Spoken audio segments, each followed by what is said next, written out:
No. Yeah, we were riding up on the escalator, I think. Let's do a podcast from the airport. Yeah, from the airport. Yeah, we have like 4 hours till our flights leave. Coming to you live from O'Hare.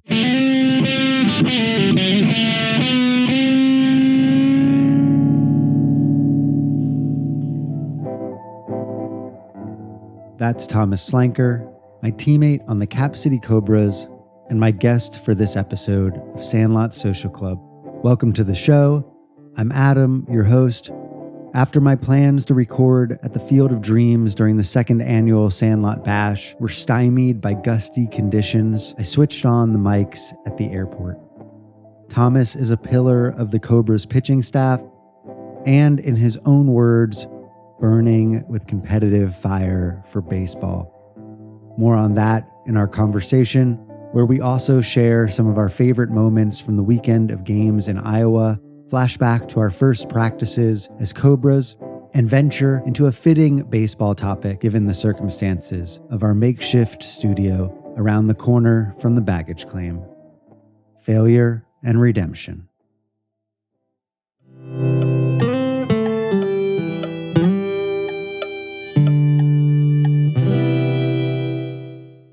There's a good logistical reason for this, though, because I'd intended on doing a podcast originally at the field. I thought that would be fun, but it was really windy. And cold. Yeah. And I didn't want to have to think and talk at the field. So yeah, think and talk at the airport. We were reflecting. I think what had happened was we'd been riding to O'Hare and we'd been having some conversations about the games, about the event, about baseball, as we tend to do on these trips. I feel full from our weekend of baseball. It was the most sport-intense weekend I can probably remember. In your life? I think so, man. We played 2 back-to-back games. We watched sports, like we didn't stop watching sports. We watched an 18-inning baseball game. When you add the October atmosphere. Yeah. And the Astros in an 18-inning game. The 1-run 18-inning game. Tennessee upsetting Alabama. Yep. I think there was a Texas Tech somebody, I don't know who they were playing, game that was tied. The Yankees were playing the Guardians. That's right. Phillies were playing the Braves. Yeah. Dodgers and the Padres. All of this was the subject of great discussion and joy, really. Oh, man. All around. So many laughs. Such a great time. Yeah. So what say you of the baseball from this weekend? Wow. What do you have to say about our baseball experience? Is that what it you was would an call experience and an adventure. A baseball adventure? Yeah, 100%. I think maybe we should set up the situation to the listeners, what went on. Sure. You know, we're here in Chicago coming from Iowa, where we played at the Field of Dreams movie site. There were so many damn teams there. I think there was like 11 or 12 teams there. A lot of good baseball, a lot of wind. It was cold. Our first game we played at 4 p.m., right when the wind kicked up. One of the most interesting things about the weather, which is always a big part of baseball. I mean, you're always a little bit dependent on the weather, rain or shine, wind. It changed so much. I mean, there were 4 or 5 different systems that came through and it was fun. It was kind of like a roller coaster of baseball. When we rolled into the field, it was really, really windy the first day. The 2 teams that were playing were definitely like blowing around out there, balls and players alike. And then we started to warm up and it started drizzling, and that didn't seem like a great omen, but it didn't rain. And then when you went in the pitch, the skies suddenly cleared up and you were awash in the glow of the Iowa sunset. Yeah, it was intense weather conditions for sure. And it was dark. And the lighting there at the Field of Dreams movie site isn't, it's great and all, but it isn't that good. I'm glad we can play night games there and all, but a pop fly there is a lot of trouble. Yeah. It's an adventure. It's tough playing 2 days in a row of baseball. It is. It's fun, but it's hard. Yeah. Hotel living, a lot of cheeseburgers. I know. A lot of fried food. Yeah, I have a whole new respect for the people that do this day in and day out, And I realized finally at age 51 that I think I'm going to give up the dream on trying to be one of those people. But you'll still pitch for the Cobras. Till I'm in the ground. And I want to be buried under the mound at Patterson if that's legal. I'm putting you in charge of my last wish, okay? Could you give me your after Field of Dreams summary of the 2 games that you played in? How'd they go? They were both really competitive, first of all. One thing I love about the Cobras is we have a lot of heart. I love that about this team. I feel like we're always in it. But yeah, it was a strange game. I started on the bump. The first inning went really well. I felt comfortable. And then just from my perspective as a player, then it all kind of got a little scooty from there. What got scooty? Pitching for me is a really strange experience. I got stuck in between two windups. I had 2 feet in 2 different boats. Oh. Does that make any sense? Yeah, you were a little bit out of rotation. Out of rotation. What happened is that last game I mentioned in Lockhart, I shortened up my windup and just went from a really fast stretch. Yeah. I liked the results, and so I went with that.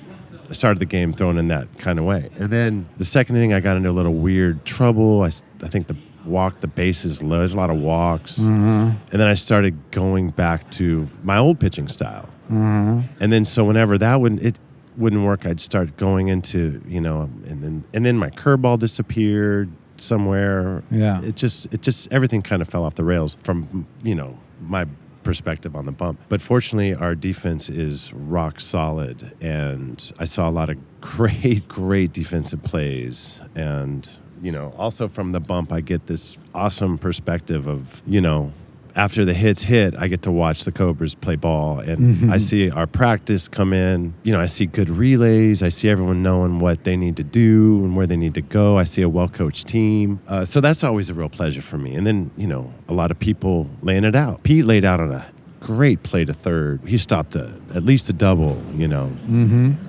But yeah, this team has heart, man. And then, we battled through, and then we got some good run support. The Murph started our hitting off. Just takes that one base hit, that one RBI. I don't know who he drove in. It was me. It was you. I was our first run. You always get on base. Yeah, that was the one thing I did that I had kind of a good, like a baseball feeling about, like, oh yeah, like I did my job in that scenario. There's so many things on the field that can be done. Like you can, get on base at the right time to kickstart something. You could back somebody up in the right way when, a throw happens to go off that particular play. You can take 10 steps over to the left because you notice something about the way the batter's standing or hits the 2 previous pitches. There's all these little small movements and things that you can look at and say, oh yeah, that time I got that one right, which is a nice feeling. And so I had that nice feeling in that moment because we were really struggling against the lefty on the Pine Stars, who was a really good pitcher, who threw like 7 innings or something like that against us, something like that. He threw a bunch of innings with the first baseman mitt, which I love. I love that he threw with the first baseman mitt the whole time. Yeah, they were a fun team to play again. Bunch of super cool people, which I think the Sandlot draws. Yeah. What is a Sandlot baseball player? I think someone who first and foremost doesn't take it too seriously, enjoys it as a hobby more than anything else, and someone who strives to be a good teammate. I think that's more important than just about anything else, in my opinion. I mean, it's obvious to love the game of baseball, or at least to play the game of baseball, I think that's pretty much the typical person that Sandlot attracts, Baseball, loving, good teammate, cool people. How did it attract you? So I was kind of searching for an adult team to get on, and I went and tried out for the Arrows. Well, I don't know if it was a tryout. I went and played with them at Goval. I had known T. Van Osdel. So yeah, I went and had a practice, and let's just say I didn't get asked back, which is great because I love playing the Arrows more than any team, I think, in the Sandlot League. I love one of my favorite games is a game we lost against the Arrows. Yeah. But anyway, T gave me Seth's number, and so I texted Seth, Skip. He invited me down, and I remember it was like early February. Cobras get started early, and I rode my bicycle to practice for some reason, and they were working on the bump at Patterson when I showed up, and that was a cool thing to ride up on, and I was just like, and they remembered me because I had played against the Cobras in a different Sandlot league I was in, and then we just practiced, and I was lucky enough to become a Cobra. So that's how. How did you become a Cobra? Well, I had known there were a bunch of baseball teams around Austin, but for many years I just didn't really want to play baseball. Mm-hmm.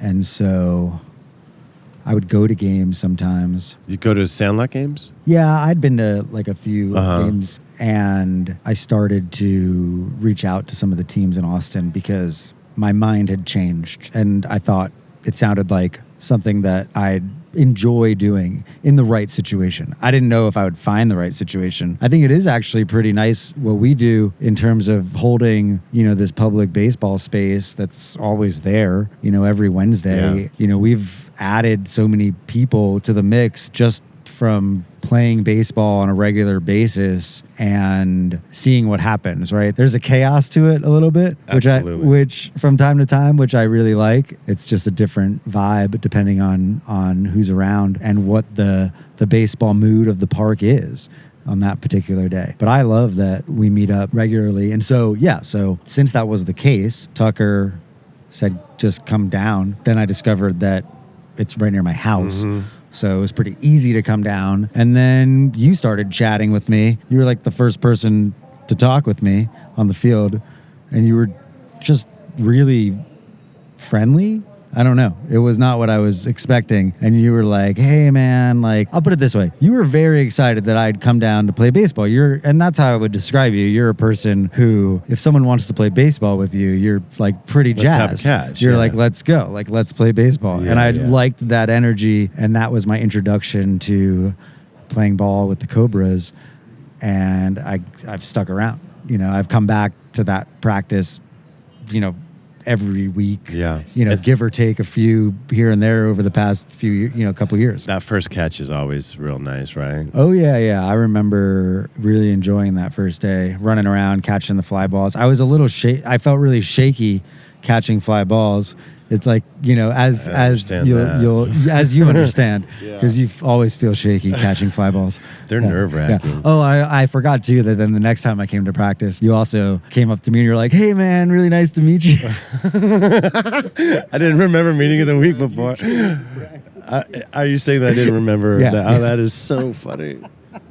What was your experience like there? What was your game take? Yeah, my take on the games is that they were both entertaining, fun, up and down baseball games. They had a lot of different phases in them. There were never any moments where things were boring, that's for sure. Yeah. I mean, anytime anybody put the ball in play, it was not boring. I like a game where everyone's kind of involved and chatting, and not just with each other, but on the base paths with the other team. And there's a good vibe between both sides. I also enjoyed just the number of solid baseball plays on both sides. Lots of good grounders. The first baseman, I think, for the Pine Stars was picking all sorts of balls out of the dirt, and they had a great shortstop. Their right side of the infield made some really nice plays on ground balls. The other thing I really enjoyed about that game, we kept the energy up.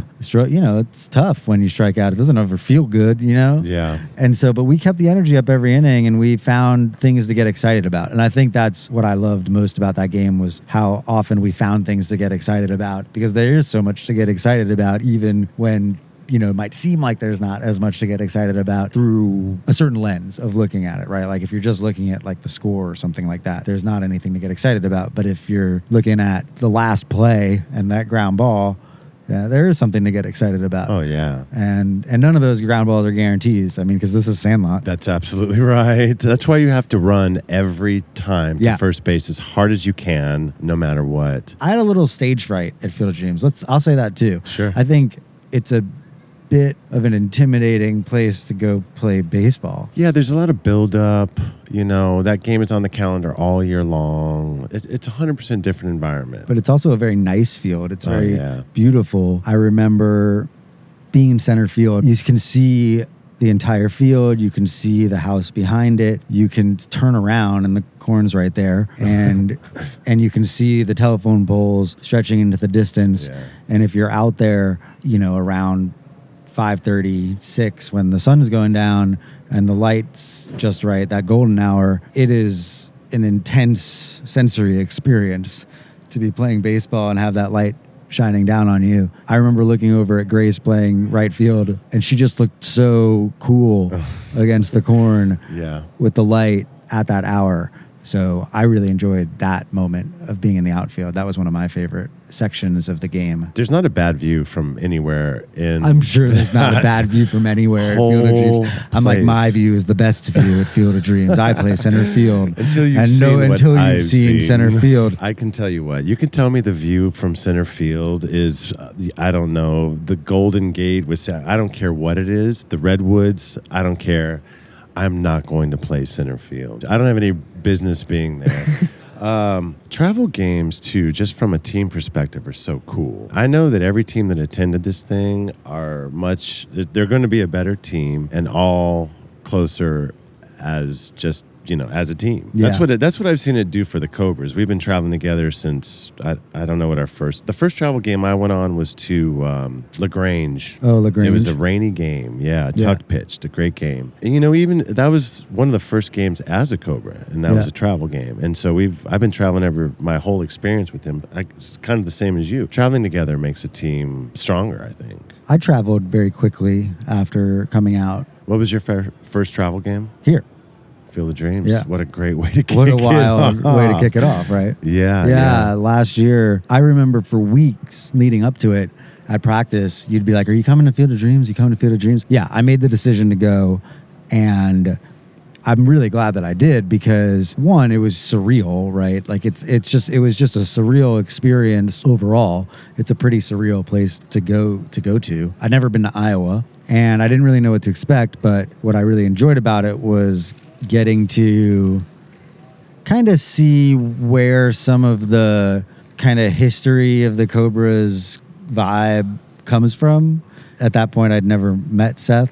And really? I'd only heard stories about him, and I'd only heard stories about Will. Like, I didn't know a lot of the people who had been instrumental in developing the team over those years. And so it was my first time interacting with them and seeing other people interact with them. And what I saw was that it's a team, right? A team of people who are united in their enjoyment of playing this game together in a certain way, right? And that way is something that everybody contributes to in their own way.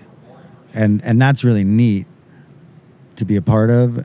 And I think is mostly why I've stuck around. I mean, I like playing baseball, as a game. I was definitely on guard, when I would show up at practice the first couple of times because I'm not someone who expects baseball to be chill. I don't have a history with chill baseball. Yeah. I have more of a baseball is highly competitive and a space of bullying and of aggression and taunting and a kind of winner takes all cutthroat environment, and that's not my experience of baseball as a lover of the game. Like, there's this real deep love that I have for the game and the way it works that has nothing to do with being angry and vicious and brutal and a killer. All of that stuff was kind of boiling up in that moment of this is what I expect baseball playing to be. But I think what you find is that it's more like there's this deep love of baseball. And I experience that every time we play, every time we practice and every time we play, because I think that one thing that we're all doing together is creating baseball, creating something that feels like baseball, from the sounds of it to the cadences of it, to the rituals, pregame rituals, in-game rituals. There's so much to do to make a baseball happen. Yeah.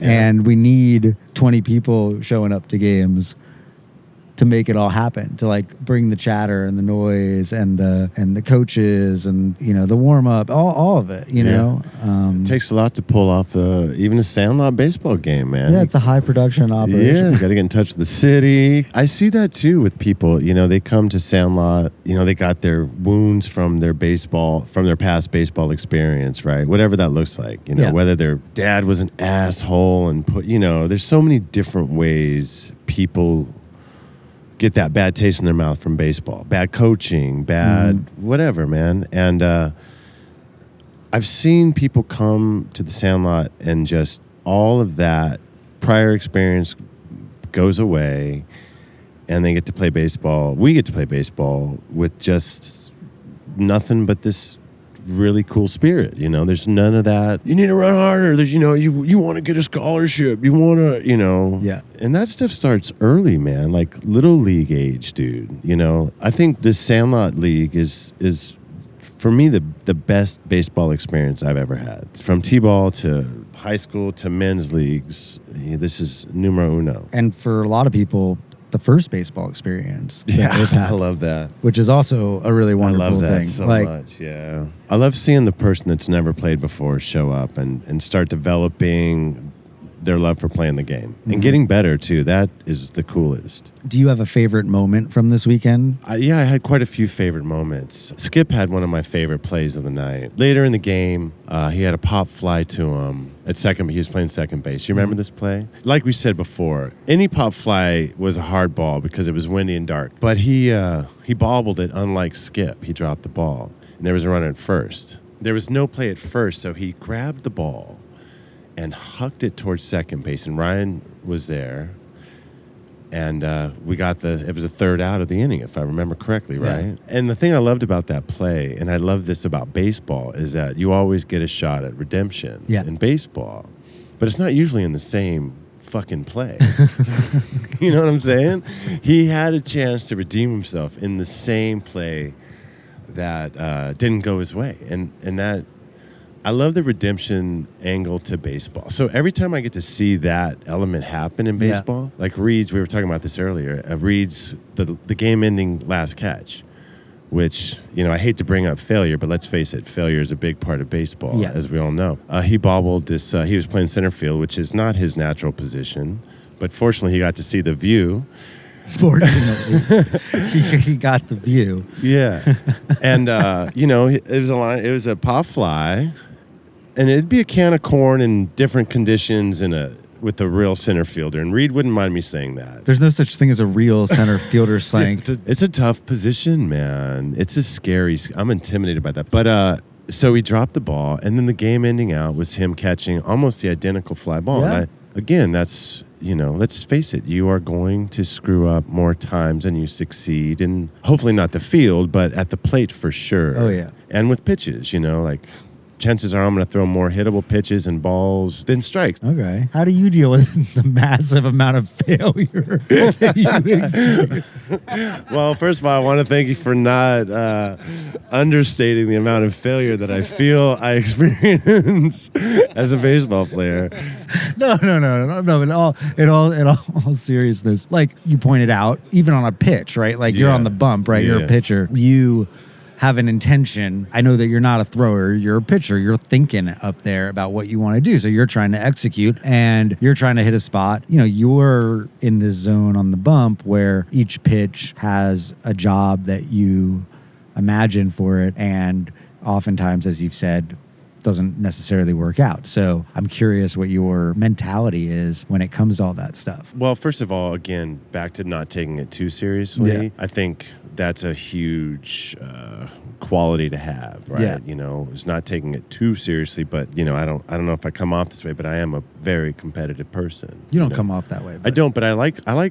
It's not that I like to win, but I like to. I can't really describe. That's what I love about pitching. I get to compete in this very unique way where it's a me and a versus a dude kind of thing. And if he hits the ball, then I got 8 other people to back me up. Yeah. But that initial thing is just like me and you, dude. So if I throw a pitch that is a miss on a curveball that doesn't even resemble getting in the zone, it's an easy take for someone.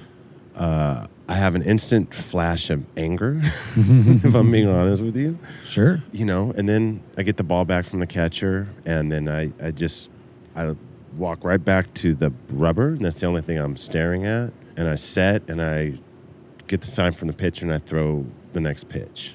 And I don't think about the last one after that little flare of anger. If I beam a batter, I hate that. But then again, it's just walk back to the rubber and throw. If I give up a hit, I don't mind that one bit. Mm-hmm. I don't mind giving up a hit one bit. If it's a rope to second or rope to center, then good on you. If If I threw a good pitch and you hit it, then hats off to you. You know, the one thing I hate failing at is I hate errors, like fielding errors. Oh, like those dribblers that come to you on the bump. Those are your most nerve-wracking plays, I imagine. Yeah, fielding errors really, I don't like letting down I always feel like I'm letting a pitcher down, or even when it's yourself. Well, then I feel like I'm just letting the team down. It's just even worse. Oh, even when you're making errors on the bumps, like. Yeah, this is part of all that massive failure we mentioned earlier. But yeah, I don't take it too seriously. But a looked at strike three call really burns my beans. But yet, go sit down. Someone will, and that's the thing I love about being a Cobra is, no matter if I go out there and throw a turd or, look at a strike three call, there's going to be like 7 people shaking my hand, like, oh yeah, give me a high five, and I can't think of too many places where success and failure are celebrated with the same kind of like, go get them next time or good job, it's cool. Yeah. So, and then you just brush it off and go on. I wish that didn't happen. And I can't wait till next time to get that shot of redemption. To make your favorite play happen. Whatever it may be. Whatever it may be. Yeah. Baseball is an interesting game. It's a mental game in a lot of ways. It's a really trippy experience for me. And I'm a dude that has had a lot of trippy experiences. Mm-hmm. I think the mental game is the weirdest part. Confidence comes and goes. Getting on a roll is a feeling in itself too, like you can't miss. You can't miss, you trust your mechanics, you get your mind out of the damn whatever you're trying to do. When I go to the plate and I'm thinking, I'm done. I know I'm done too, and that sucks. Yeah. Are you like that? I mean, I felt done a lot at the plate before I took a swing this weekend, so... Was it because you were thinking? Probably. Yeah. I mean, I had a lot on my mind this weekend. Mm-hmm.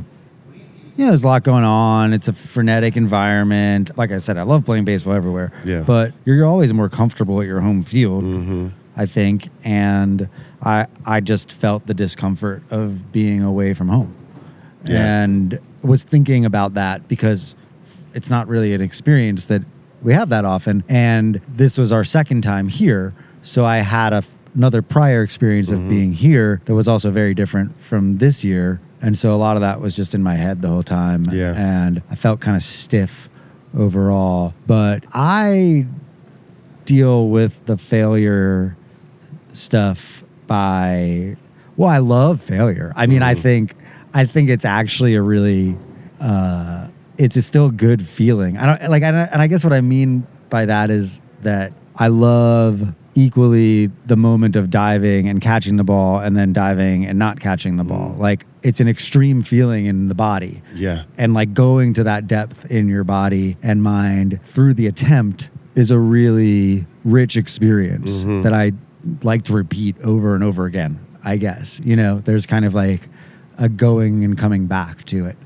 and the result isn't as important as the going and coming back. So I deal with it that way and try to remind myself of that goldfish mentality of just, short memory. There's something great is going to happen immediately after this or the next inning. And it might not be me that does it, but if I'm open to it and I'm not in my own head about this feeling, I'll get to experience it through the proximity effect of being nearby. And in our dugout, it's just a very rowdy place. So like if you're sitting around and you're kind of like bummed in yourself for like even a minute or whatever, the chatter around you is going to wake you up and bring you back. And I think that that's what I've enjoyed about playing a lot these past seasons. Coming back to the dugout after a failure, everyone's having a great time and music's jamming. It's really easy to snap out of that, and yeah, it's hard to feel too bad about a Sandlot mistake, It's really hard because you're playing baseball. I mean, I really wasn't somebody who thought that I would have the most fun playing baseball at this point in my life. And baseball, in my mind, can be anything. Like I say baseball, but it's really just like whatever it was that you enjoyed in a very genuine way, I think. For me, it was baseball. And so being able to to return to that and also find that there are other people who also want to participate it's something you can't help but feel good about. I'm here in the middle of this beautiful outfield on this beautiful night. Yeah. And who cares that the ball is lying 3 feet to my left? Yeah. I'll be all right. Yeah. And I'll just pick it up. You got to stay in the play no matter what. Oh, yeah. And it's a practice, right? Like, I think sometimes of playing baseball as, in some ways, just practicing using those nerves in my body, right? Because I'm going to have to use them all the time for other things, right? But in baseball, there's this kind of rapid use of them because the instant you have that feeling of fucking up, there's something you immediately have to do. And so you have to channel through it right away. In life, you don't have to do that.